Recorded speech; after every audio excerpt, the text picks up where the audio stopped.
The Selfish Path to Romance. Download Chapter 1 for free at drkenner.com. Sarah, you're dealing with a 4-year-old? You're a 4-year-old?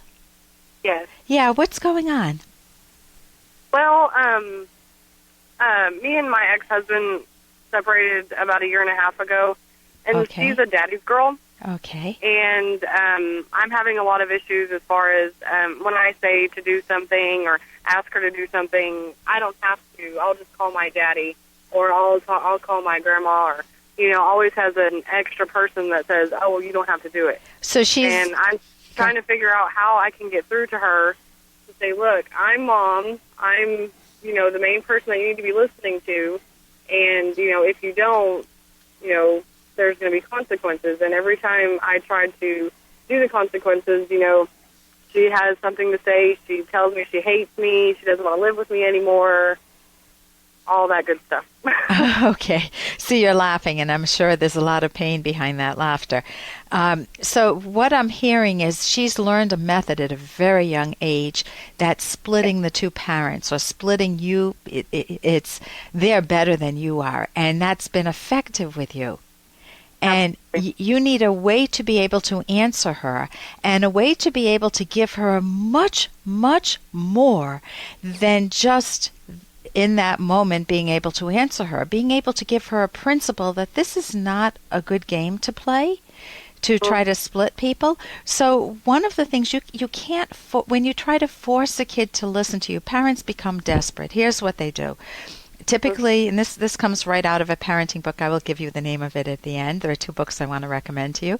But one of them, parents become desperate. They try to be nice. Well, just listen to me. This is what I need you to do. I need you to clean your room, or we have to get in the car right now. I don't have to. You can't tell me what to do. I'm telling Daddy. Daddy says, who knows what Daddy said? Does Daddy feed it into this? You don't have to listen to Mom? Yeah.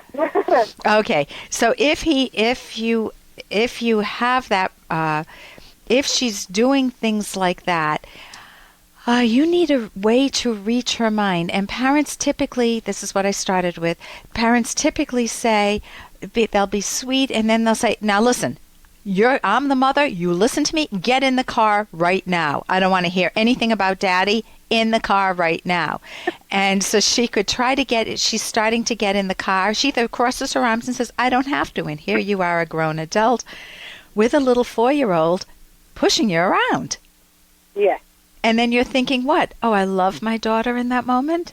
Hey, I got to interrupt this because we've got to pay some bills. 30 seconds, that's it. A very quick ad, and then Ellen will be back. Do you ever feel overlooked in your romantic relationships? Well, when it comes to love, sometimes it's good to be selfish. Find out why in the provocative book, The Selfish Path to Romance. Being selfish means valuing yourself, so your partner will value you. Discover the secrets to keeping yourself front and center in your relationship and building a romance that will last. Find The Selfish Path to Romance by Drs. Ellen Kenner and Edwin Locke on Amazon or at selfishromance.com. That's The Selfish Path to Romance on Amazon or selfishromance.com. And so she could try to she's starting to get in the car. She either crosses her arms and says, I don't have to. And here you are, a grown adult, with a little 4-year-old pushing you around. Yeah. And then you're thinking, what? Oh, I love my daughter in that moment? It's amazing how much I can love her and be mad at her all at the same time. Okay, so you can hold the full context. So she is not probably feeling very warm and cuddly and fuzzy towards you at that moment. And And I'm gone most of the time because I'm currently in nursing school full time. So I'm gone 4 or 5 days out of the week, and then I come home, and I'm home for a couple of days, and then I go back. And so she gets you for how long? A couple hours a night. Okay. So what is the laughter say? What's behind your laughter? It's just that I have no control, and I haven't figured out a way to figure it out, I guess you could say. What's your best, describe one of your best moments with her? Watching movies with her, just sitting there and talking about the movie and dancing with the movie and listening to the words, and her telling me all about the movie and her telling me about her day. Catching up when we're watching a movie, she'll catch up with me. And That's the best time. That's going to make you an incredibly high value in her life. If you're somebody who gets on her wavelength and enjoys one of her values with her, assuming you need to pick one that you like too. You know, if my kids Right. pick a value that I don't like, I'm sitting there bored to tears. So try to find some mutual ground where you both share a similar hobby or interest. Or watching movies with me, it was reading books to my kids and teaching them. And you're sitting there and she's dancing and you're dancing with her and she's having such a good time. That is doing much more to help her connect to you than what? Than telling her, I'm the mom, you're going to listen to me. Right. Now, moms and dads, but especially in a divorce situation, you're in a difficult situation in that you have to tell her to do things she doesn't want you to do, such as eat your food, finish your food before you eat your dessert, brush your teeth now, get into bed now, get up now, it's time to get dressed now. You have to tell her what to do, and you have to tell her things she can't do. No, you can't watch TV now. No, you can't have dessert now. So you become, in one of my favorite parenting books, the enemy. You're a ready-made enemy as a parent already. So how does any parent get around that, especially if you've got the added complication of your ex possibly saying mean things against you? You don't have to listen to mommy. Just call me if mommy's giving you any problems. And here you are trying to be a nurse in the helping profession, and you can't deal with your own 4-year-old, right? Yeah. So one of the things that you can do is to, as I said, the dancing, the playing with her, listening to her day is absolutely phenomenal. And then what to do to engage her cooperation is to say, and give me an example of something that she does that you're having problems with. If I tell her that she needs to get ready to go to bed, she says, "Well, I'm not sleeping in. Okay. Not sleeping with you." So yeah, go ahead. She'll say, "I'm not sleeping in the same room you are, so I'll just go hang out with my grandma." Okay. Well, no, we need to get ready to go to bed. Okay, the minute you say no, you become an enemy. So here's what you do.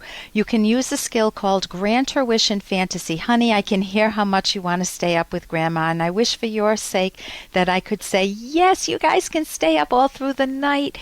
Tonight's not a good night to do that. Would you like to go to bed in 10 minutes or in 15 minutes? Tell me which is best for you. I used two skills there.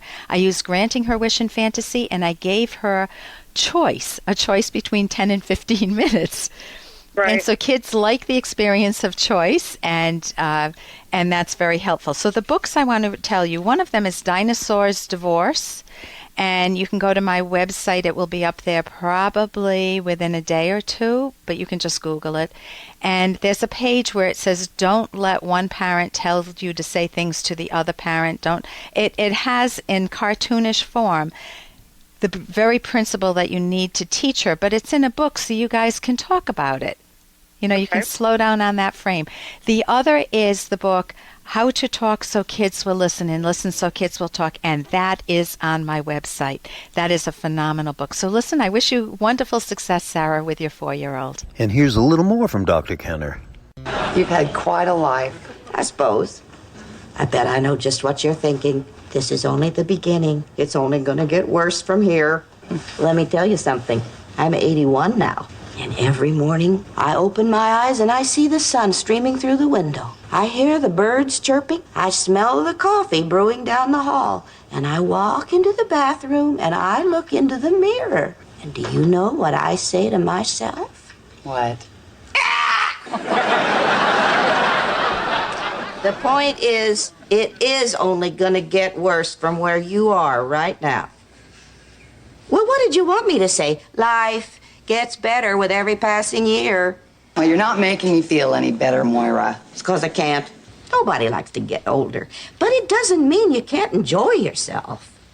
Look, you're way too young to be concerned about all this. Don't waste the best years of your life worrying about something you can't control. I know. I know you're right. And if that voice sounded familiar, it was Roz from Frasier. And how are you dealing with getting older?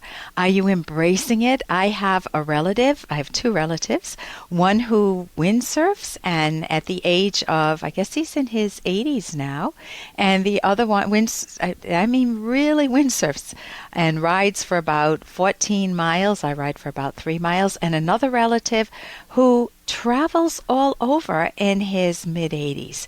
So really, if you have good health and if you can keep your health, and that's somewhat out of our control, somewhat in our control, you can really enjoy your life. For more Dr. Kenner podcast, go to drkenner.com and please listen to this ad. Here's an excerpt from The Selfish Path to Romance, the Serious Romance Guidebook by clinical psychologist Dr. Ellen Kenner and Dr. Edwin Locke.